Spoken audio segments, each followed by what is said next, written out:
Etseomo.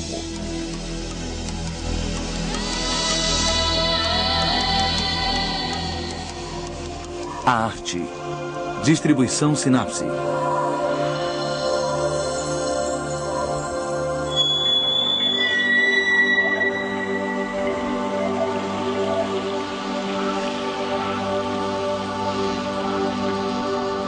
Hoje em dia, a arte não se limita a esculturas e pinturas. Quando nos defrontamos com obras que não obedecem às regras, há geralmente um desconforto.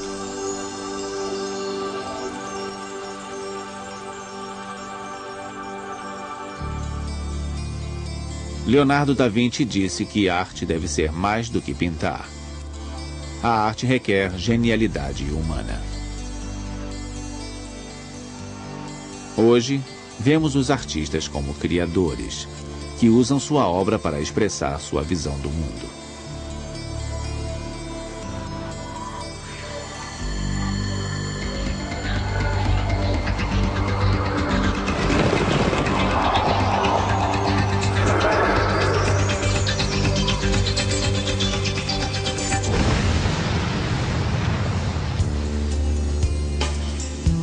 Durante séculos, o valor de uma obra era calculado com base no custo dos materiais e no tempo de criação.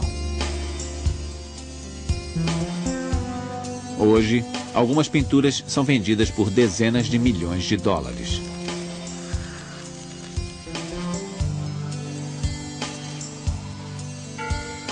Em um mundo no qual muita gente abandonou a religião, o público em geral e os colecionadores tendem a elevar alguns artistas ao status de semideuses.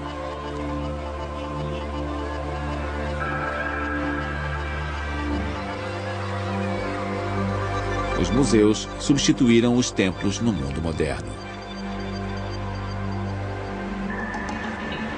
A ideia de que a arte pode ser um veículo para os valores espirituais não é nova. De fato, há quem acredite que a arte primitiva servia principalmente como um intermediário entre Deus e o homem.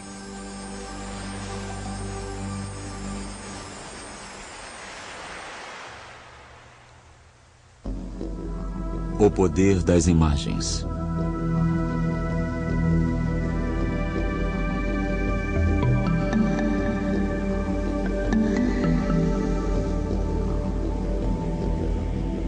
Os seres humanos começaram a produzir arte bem cedo na história.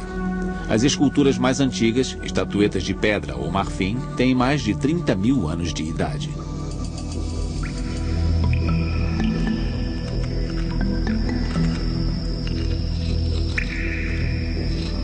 Mesmo nesses dias remotos, nossos ancestrais desenhavam nas paredes de profundas cavernas.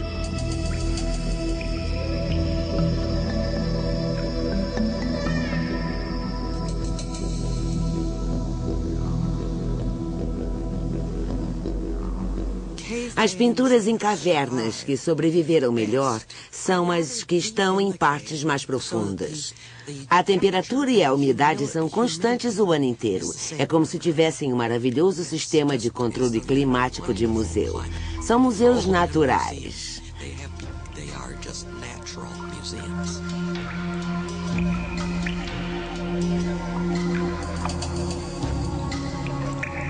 A maioria das pinturas em cavernas mostra animais.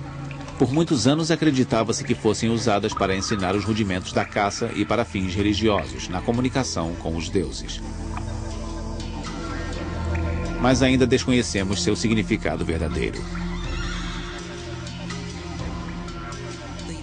Os pintores tentaram recriar um rebanho de bisões no outono, quando há um período em que se unem e fazem o que os especialistas chamam de chafurdar na poeira. Eles rolam pela terra. É o ritual de fertilidade do bisão. E isso está reproduzido pelo artista no teto da caverna.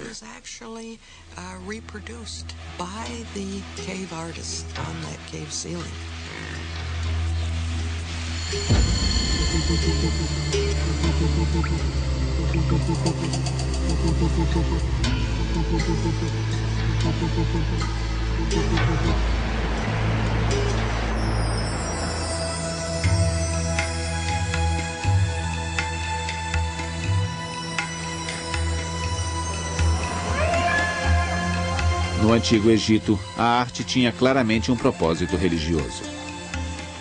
Os egípcios acreditavam que os espíritos dos mortos poderiam viver eternamente na arte.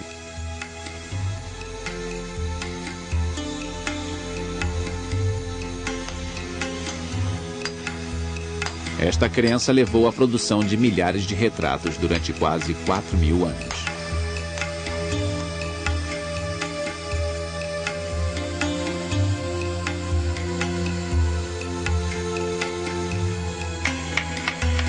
Os artesãos não tentavam ser originais ou subversivos.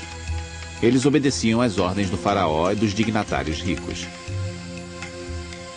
Este período determinou a relação entre arte e dinheiro que existe até hoje.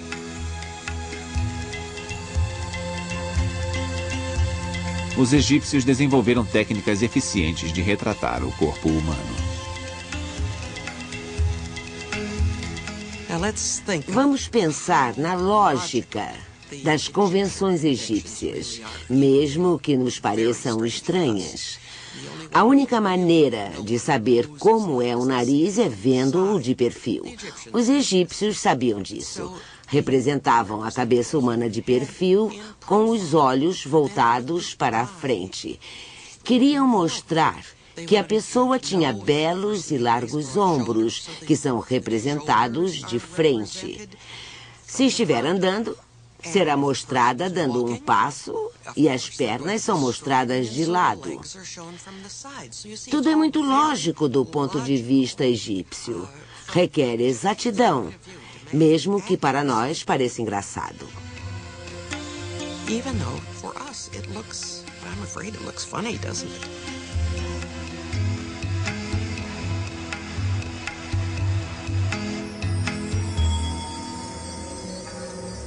Ao contrário dos egípcios, os gregos tentavam mostrar espaço e profundidade. Eles inventaram os cânones, as regras da matemática usadas para demonstrar movimentos e proporções ideais do corpo humano. Em meados do século V a.C., o escultor Políclitos criou o Diadomenos, especialmente para ilustrar os cânones.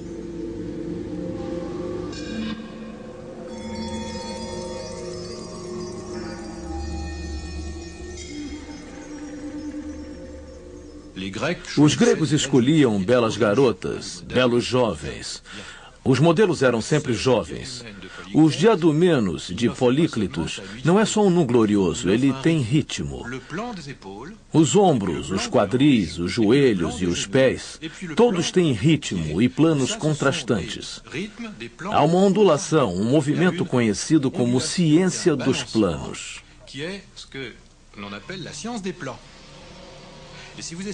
Mas se você ficar na frente do espelho e tentar reproduzir a posição exata de Diadomenos, vai dar com a cara no chão, porque a posição não é natural. Os gregos deram uma dose de intelecto à representação da beleza natural e pura.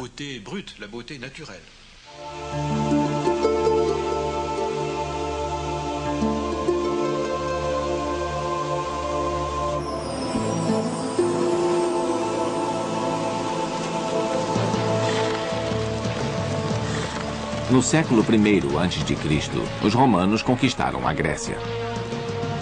Mas, segundo um antigo ditado, uma Grécia conquistada sempre conquista seu feroz conquistador. Todos os ricos de Roma queriam réplicas de estátuas gregas. Nascia a indústria da reprodução.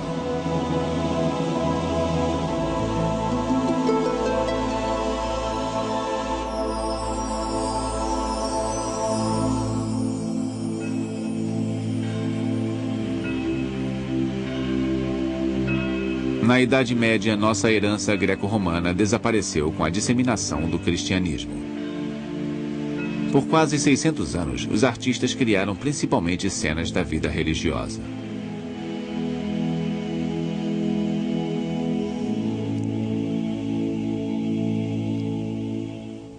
Os concílios da Igreja Católica decretavam que certas partes do corpo não deveriam ser mostradas. Na Nossa Senhora, só é possível ver o rosto. Não vemos as orelhas. Ela está coberta como uma freira. Claro que os hábitos de freiras derivam deste estilo. Era a única forma de as pessoas da família sagrada serem mostradas. Uma contradição direta às representações gregas de deuses, que poderiam estar completamente nus.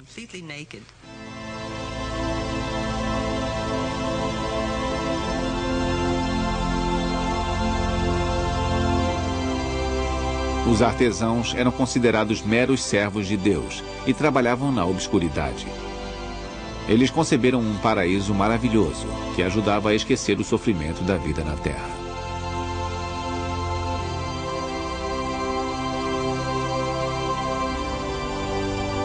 As catedrais medievais brilhavam com afrescos e vitrais que ensinavam às massas analfabetas os episódios principais da vida de Cristo e dos santos.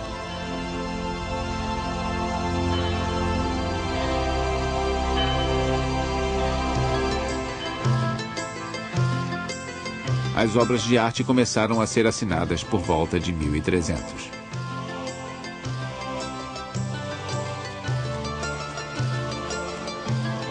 Giotto di Bondone foi um dos primeiros artistas a ficar famoso.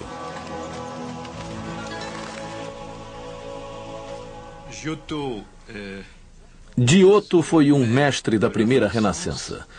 Com sublime intuição, ele esbarrava nas leis da perspectiva, mas não as racionalizava, nem criava teorias. Trouve, mais sans les rationaliser, sans les théoriser, les lois de la perspective.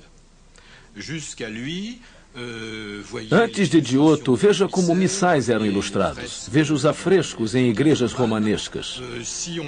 Se Deus fosse mostrado, deveria ser muito alto. Os santos eram de estatura média e o povo era muito pequeno. A hierarquia no desenho sem perspectiva era espiritual. Giotto pintava São Francisco recebendo os estigmas de Cristo e, por surpresa, Cristo e São Francisco são do mesmo tamanho.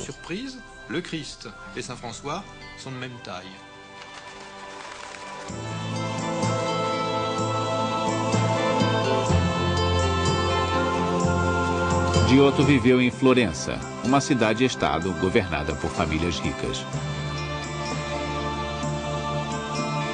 No século XIV, os florentinos eram grandes colecionadores de obras antigas. Por toda a Itália, as pessoas redescobriam a genialidade da arte greco-romana.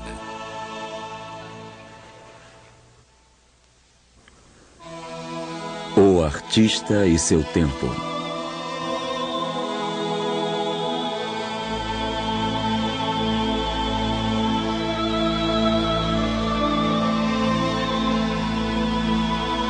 Leonardo da Vinci, grande mestre renascentista, gênio técnico e científico, sonhava retratar o invisível.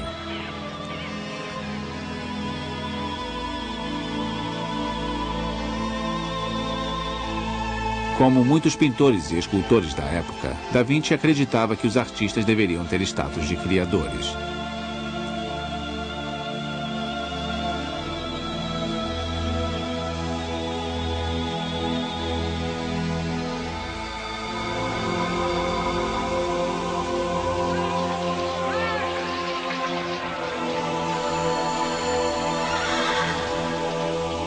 A partir de então, os artistas foram separados dos artesãos, que eram considerados meros feitores.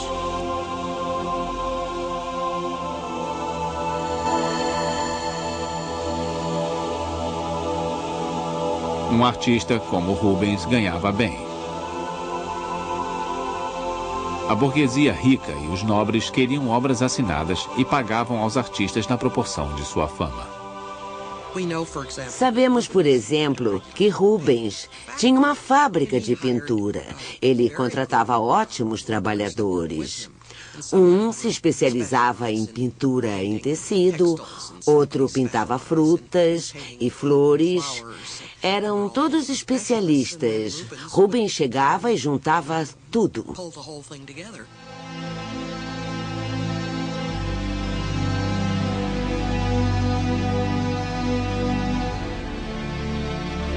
Michelangelo foi outro artista reconhecido em sua época. Profundamente místico, ele acreditava que a beleza era o caminho pelo qual a humanidade poderia se comunicar com Deus. O teto da Capela Sistina revela seu talento de mestre.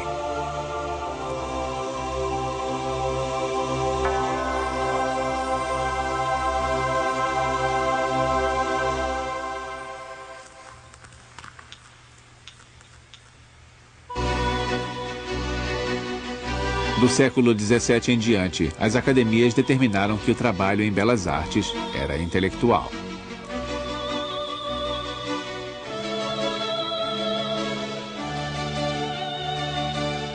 As convenções estéticas das academias eram ditadas pelos maiores artistas do mundo.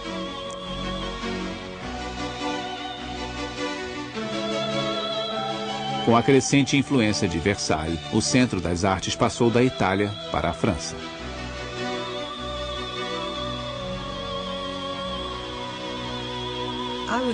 Eu diria que o lugar mais importante e onde ocorreu o desenvolvimento mais importante foi a França. A França do século XVII em diante. Quando pensamos em ideias de estética, beleza e a forma como devem ser as obras e esculturas, acho que isso foi muito importante, porque teve impacto no resto da Europa e nas ideias artísticas ocidentais, principalmente devido à ascensão de monarcas absolutistas, reis. Quando falamos nos estilos de Luís XIV, Luís XV ou Luís XVI, isso nos diz alguma coisa. Diz quem decidia o que era belo.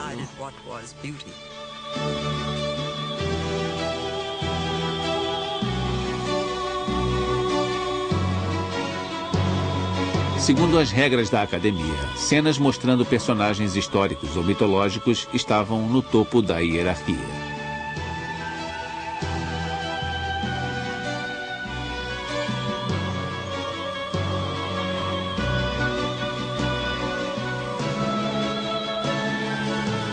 Depois vinham os retratos.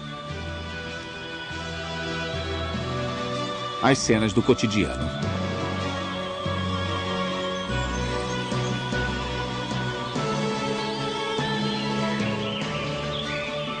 Paisagens e naturezas mortas. Gêneros considerados menores, apesar da popularidade.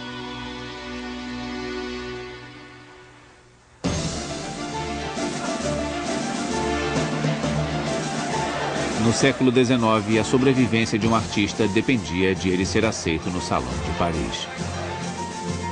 Edouard Manet ainda era desconhecido quando apresentou seu Almoço na Relva no Salão de 1863.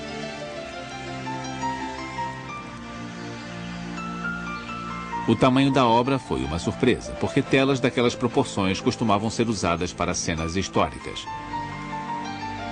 Além do mais, Manet havia misturado gêneros, o nu, o retrato, a paisagem e a natureza morta. O júri não gostou do novo estilo e rejeitou a obra. Manet não foi o único cuja obra foi considerada deficiente. 3.000 obras foram rejeitadas. Confrontado com uma onda de protestos, o imperador Napoleão III ordenou que se fizesse uma exposição em separado, o Salão dos Recusados. Na exposição, a tela de Manet se tornou o primeiro sucesso escandaloso na história da arte. 2 anos depois, o Salão Oficial aceitou outra tela de Manet. A bela Olímpia causou outro escândalo. Olímpia, uma modelo cujo nome era Victorine Meurrin, está em uma cama por razão alguma, sem justificativa. Como naquela época era preciso haver uma razão, uma história, o público inventou uma. uma história sexual, sórdida e insalubre, baseada em Victorine Meurent, que deveria ser uma prostituta de classe baixa em uma cama desfeita.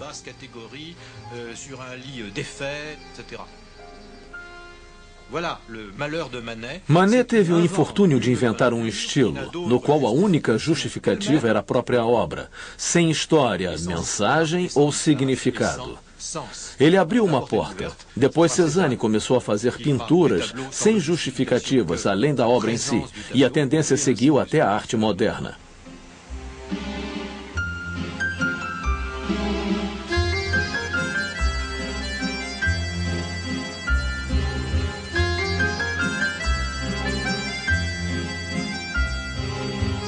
Criando uma nova forma de integrar luz e movimento nas telas, os impressionistas e seus sucessores revolucionaram a pintura.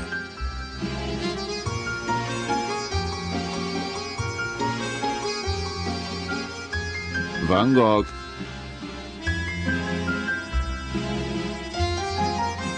Renoir,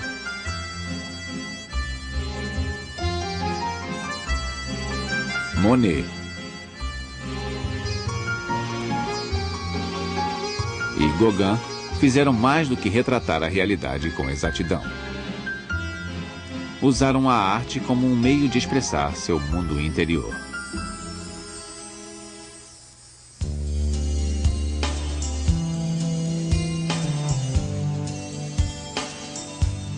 Aos poucos, os artistas deixaram de lado as técnicas convencionais. Eles exploraram novos ângulos, novas perspectivas.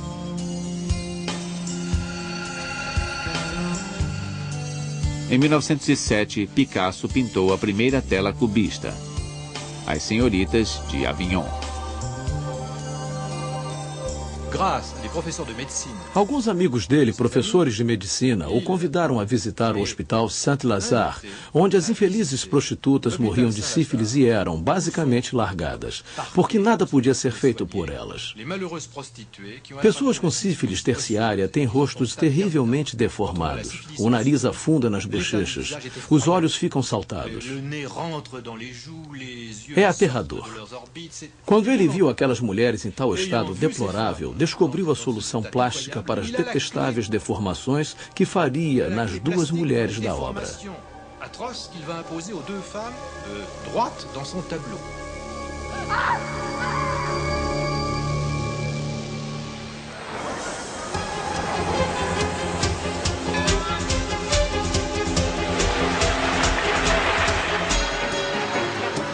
Cada vez mais, os artistas usavam a arte para criticar a sociedade e questionar a ordem estabelecida.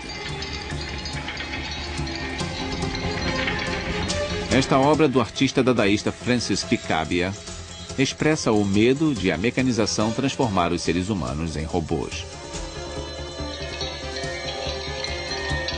Futuristas italianos como Umberto Boccioni achavam que a única coisa a se fazer com a arte do passado era enterrá-la. Uma das ideias era de que a arte era uma coisa morta, estava em museus, era feita para cemitérios ou achavam que os museus eram o cemitério da arte. Deveriam ser explodidos, eliminados. Isso é estranho porque quando pensamos na Itália, pensamos na maior arte do mundo, mas para os jovens artistas da virada do século era o passado morto, pesando sobre um mundo que se modernizava. Which was becoming modern.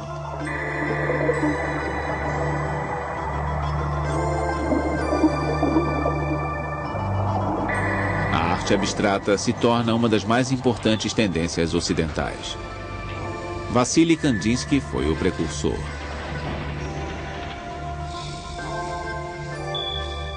Ele explorou cores, formas, linhas.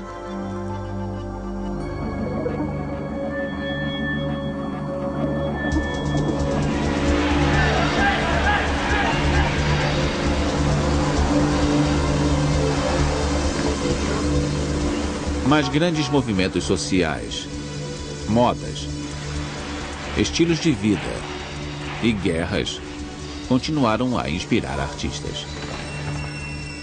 A famosa Guernica de Picasso ilustra os horrores da Guerra Civil Espanhola.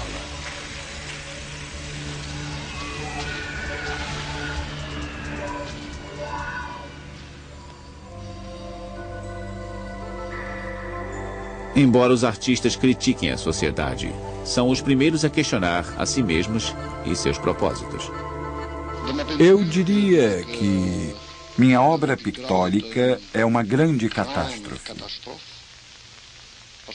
Porque eu acho que todos os pintores modernos estão presos na grande decadência que caracteriza a nossa era.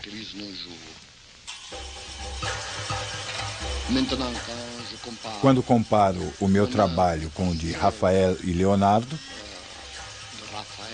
claro que eu me sinto humilde.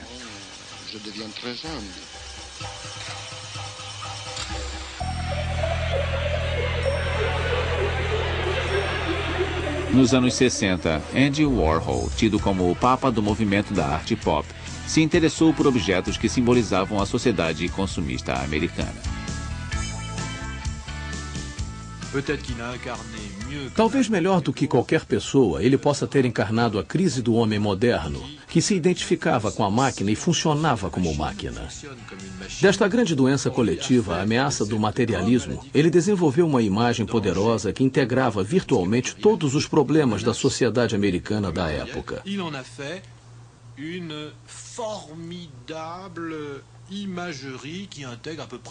Andy Warhol será importante por muito tempo, mesmo que, assim como Manet, não tenha tido ideia da contribuição feita por sua obra.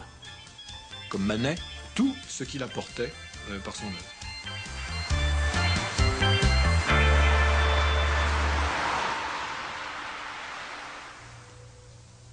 A arte no mundo.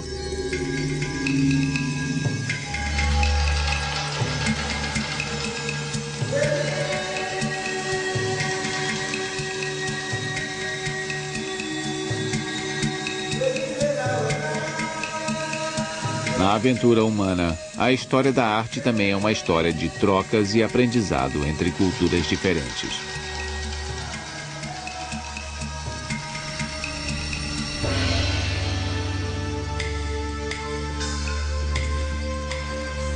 Por muitos anos, o Japão foi uma sociedade fechada, mas em meados do século XIX, abriu os canais de comércio com outros países.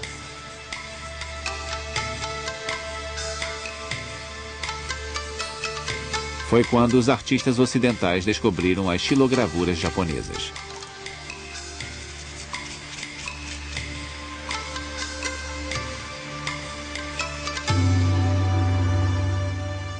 O povo ocidental não conhecia muito a arte asiática, mas desenvolveu um gosto por cerâmica azul e branca e outros tipos.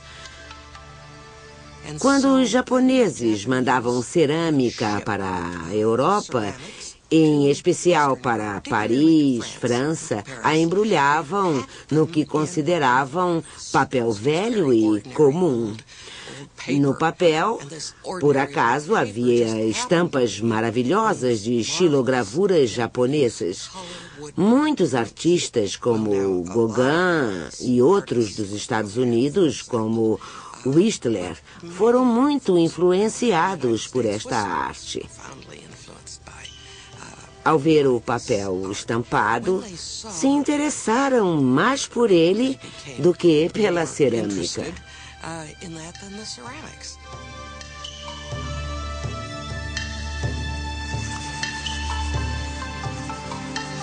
As xilogravuras são feitas com o entalhe de uma imagem em madeira e sua impressão no papel. Os japoneses usavam um bloco entalhado para cada cor do desenho.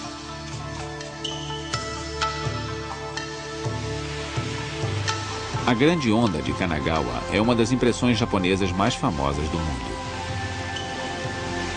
Kanagawa contemplava o assunto, no caso as ondas, por um longo tempo, mas como os impressionistas, ele não as desenhava como as via. Para ele, o importante era recriar a sensação de ameaça. Um efeito acentuado pela inclusão de pequeninos barcos.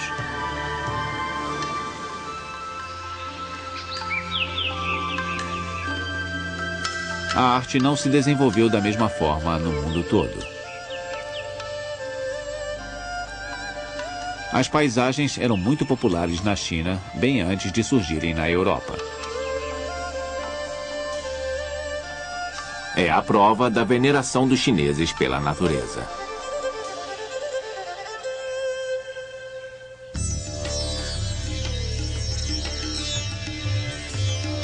O interesse nas formas de arte tradicionais cresceu no último século. Cresce a demanda por cerâmicas chinesas,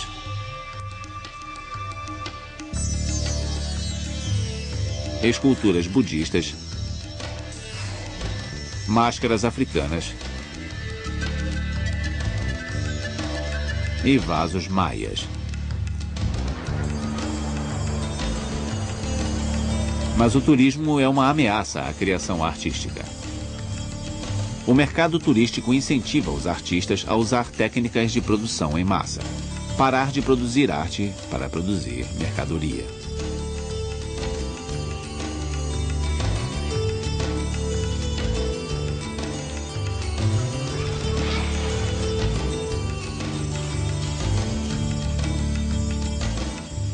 Ovos de Páscoa ucranianos, romenos e russos, por exemplo.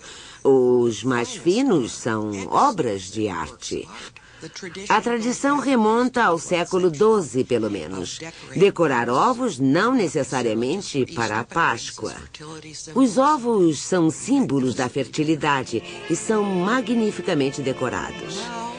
É preciso procurar muito para encontrar finas criações individuais, porque eles são feitos às centenas, aos milhares. Existem em toda parte.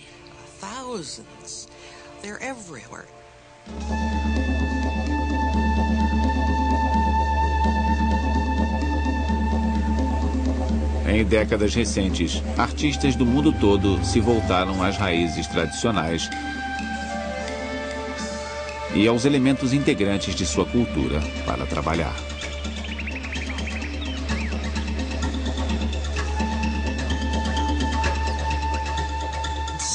Alguns, depois de treinar no Ocidente, voltaram para casa e redescobriram a própria arte. Às vezes, parecemos quase ver um Jackson Pollock chinês, só que com uma noção de natureza, paisagem, árvores, água, ravinas. Mesmo sendo uma versão abstrata, pode ser uma obra extremamente bela.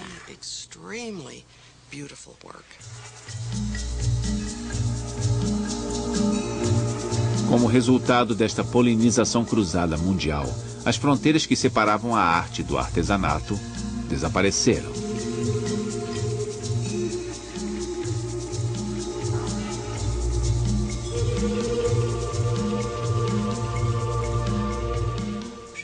Lembro de quando fizemos a exposição Os Mágicos da Terra, mostramos a obra de um artista africano que fazia caixões, mas eram caixões deslumbrantes, decorados de forma a lembrar a personalidade do finado.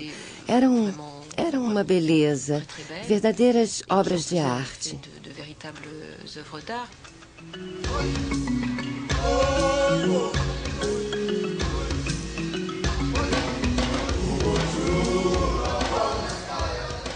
O pluriculturalismo se tornou uma característica importante da arte moderna.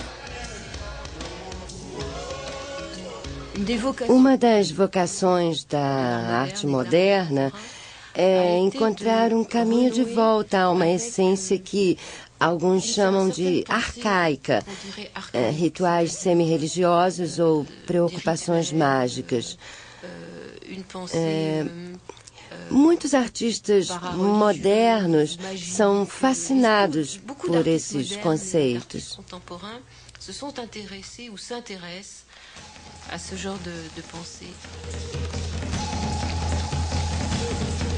A necessidade de criação é universal. Geralmente é através da arte que descobrimos a riqueza de uma cultura.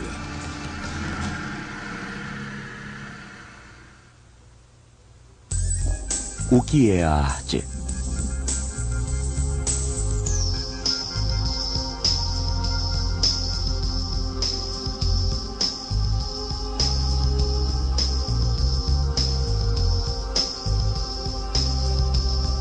Na paisagem artística de hoje, todos os estilos vivem juntos.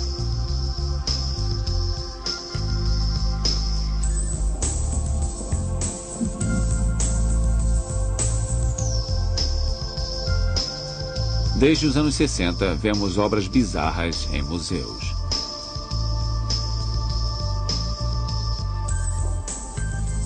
Depois de formas e cores, os criadores contemporâneos se interessaram por novos materiais. Metal, plástico, lixo industrial, laser ou vídeo transformaram esculturas em instalações.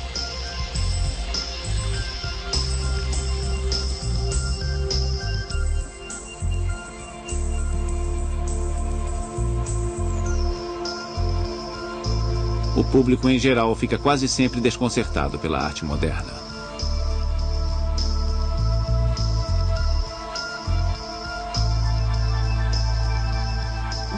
Um dos problemas do mundo de hoje referente à arte e aos artistas é que é preciso um bom nível de educação para entender a arte, porque é um desafio.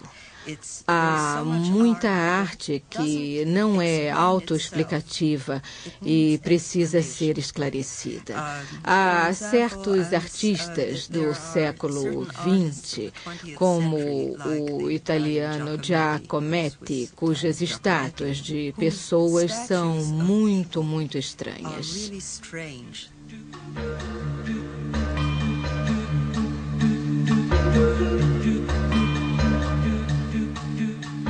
Há todo tipo de significado oculto nessas obras. E como você pode explicá-las se não entender de arte?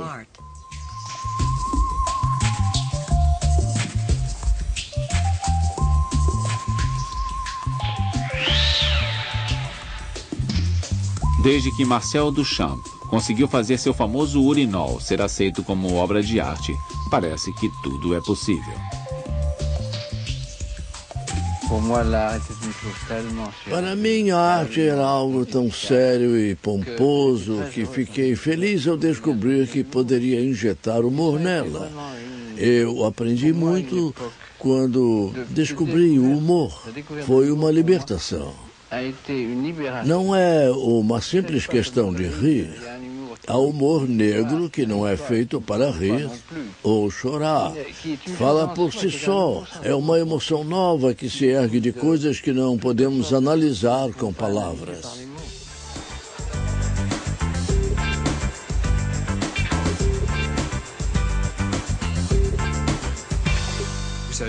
Como sabem, museus de arte moderna estão cheios de coisas surpreendentes porque seus curadores não têm critério.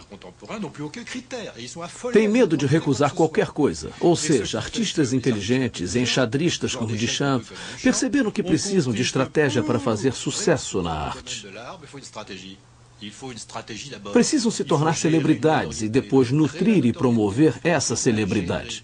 Os artistas devem ser estrategistas se quiserem fazer sucesso. É a lição que aprendemos com Duchamp, e muitos críticos a acham triste.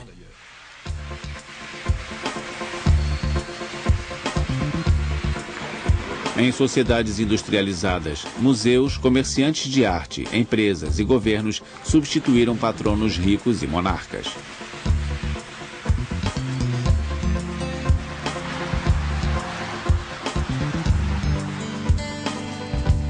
A classificação de um artista depende mais da crítica de comerciantes do que de reconhecimento público.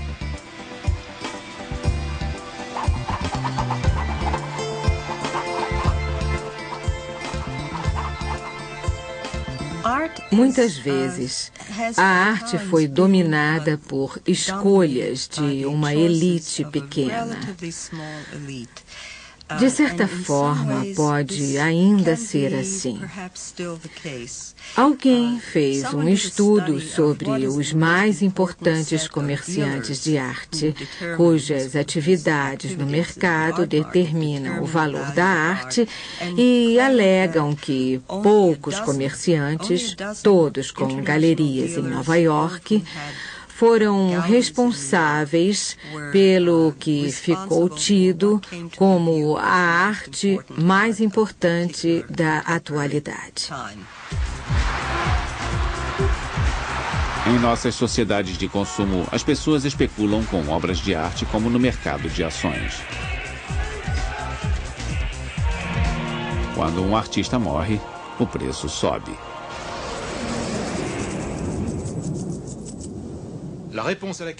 Quem decide qual é a melhor arte moderna? O dinheiro.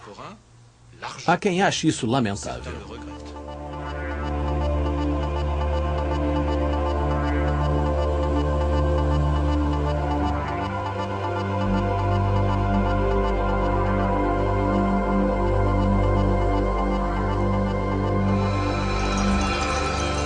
No passado, a arte era definida como uma forma de beleza imaginada e concebida pelo homem. Na época, o conceito de beleza obedecia a um claro critério de estética. Isso é uma obra de arte ou não? O público deve conseguir entender. Mas os artistas não ligam se é bela ou não. Cada artista reinventa os seus critérios. Certamente não existe mais um critério universal. As autoridades estão desesperadas porque estão perdidas.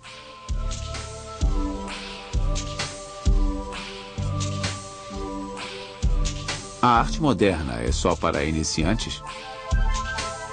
Devemos voltar às formas realistas?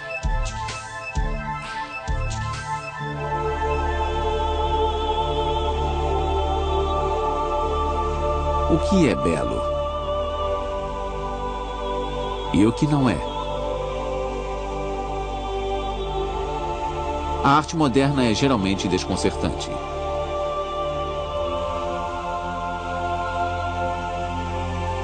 Ela nos compele, assim como ao artista, a questionar os limites.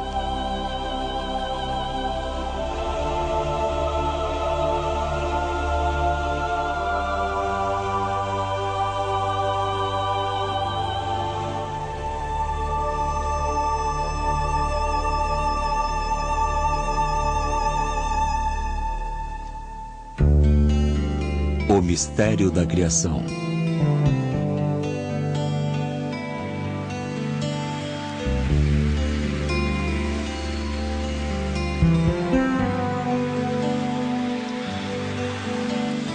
A criação artística é um processo misterioso que ninguém conseguiu esclarecer ainda.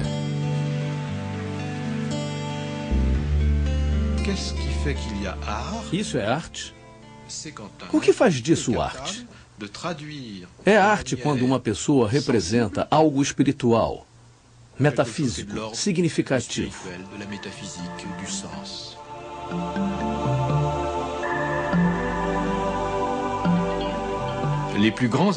Os maiores artistas lutam para usar sua arte servindo a própria ideia de sagrado. Eles chegam a lugares sagrados, lugares de adoração. Repito, sejam crentes ou não, não é uma questão de fé religiosa, mas de sentido do sagrado. Eles entendem que, hoje, o que conserva a vida do artista é encontrar e seguir o caminho do significado. Hoje, se não tem significado, não tem nada.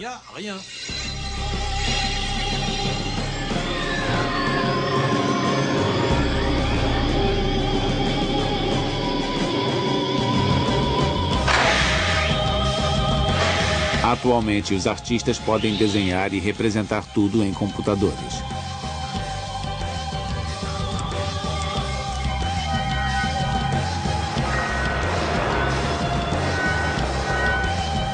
Obras espetaculares podem ser criadas no computador. Mas uma máquina pode criar uma obra de arte sozinha?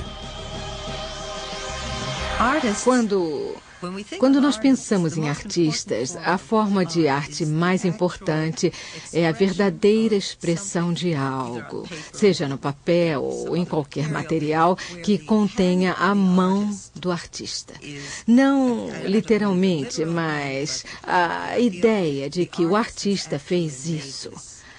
A ideia da mão do artista se valorizou com o progresso da tecnologia e a introdução da robótica, por exemplo.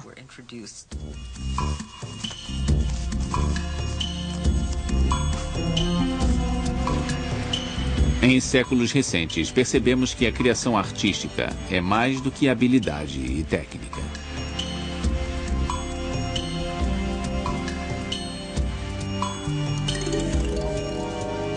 Museus expuseram obras feitas por pacientes de hospitais psiquiátricos.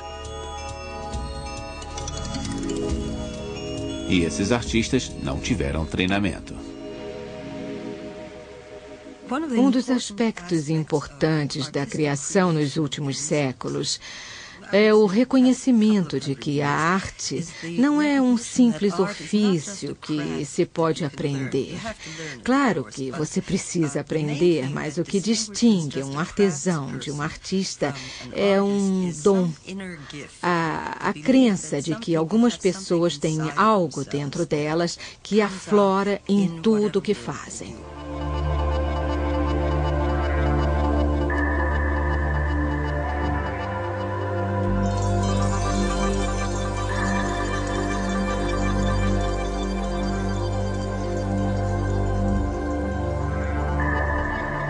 Por que uma obra ganha o louvor máximo e entra para o rol das obras-primas? Há quem ache que a genialidade de Mona Lisa reside na atmosfera especial criada pela luz enevoada da pintura.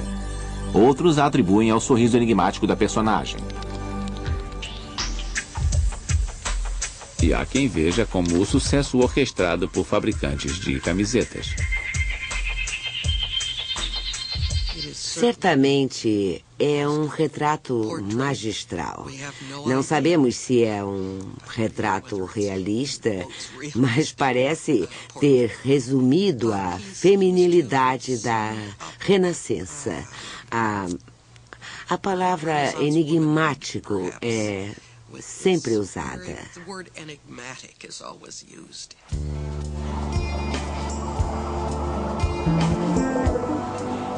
A fé na genialidade do artista transformou a forma como vemos a obra desses criadores. Percebemos no artista uma pessoa capaz de representar seus ideais de perfeição e beleza. Mas o que é a perfeição?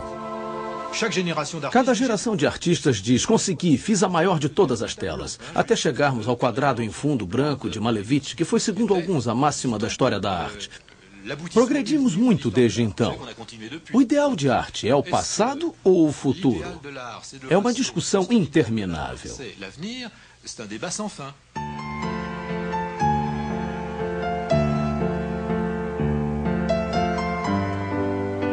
Sempre se diz que as obras de arte iniciam um diálogo silencioso com os que as apreciam.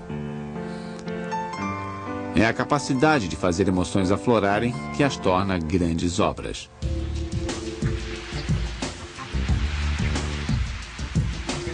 Embora a criação não seja vital para a sobrevivência humana, perseguimos esta atividade curiosa desde o início dos tempos. Graças à nossa imaginação, os humanos são a única espécie animal capaz de produzir imagens.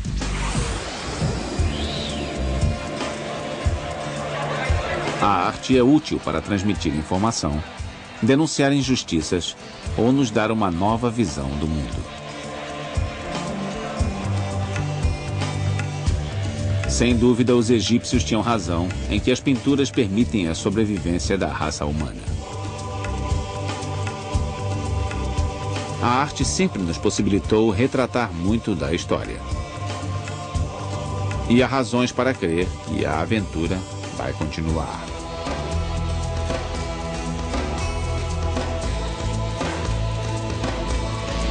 Os seres humanos sempre serão impelidos a expressar sua visão do mundo.